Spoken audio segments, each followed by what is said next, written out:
साम्राज्य, सामान्यांचा असामान्य आवाज। मे महिन्यापासूनच झालेल्या अवकाळी व सततच्या पावसाच्या कहरामुळे धाराशिव जिल्ह्यात शेतकऱ्यांचे सर्व प्रकारचे पीक मोठ्या प्रमाणावर नष्ट झाले असून शेतकरी वर्ग गंभीर आर्थिक संकटात सापडला आहे।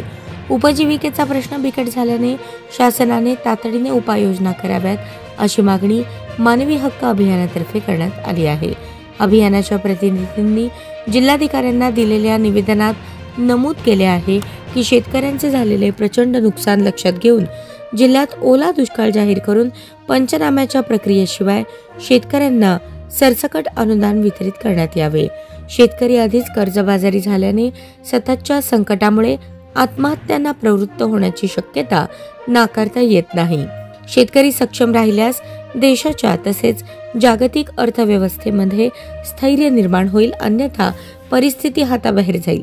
शेतकरी हा अन्नदाता आहे, तो जगला पाहिजे हा विचार शासनाने करणे गरजेचे असल्याचे मानवी हक्क अभियानाचे जिल्हाध्यक्ष कैलासभाऊ पवार, जिल्हा उपाध्यक्ष श्रीकांत वाघे, जिल्हा कार्यसंघटक खलीद पटेल यांनी स्पष्ट केले। अनुदान तात्काळ मंजूर न झाल्यास शेतकरी संघटनांना न्याय हक्कांसाठी आंदोलन उभारण्याचा इशाराही यावेळी देण्यात आला।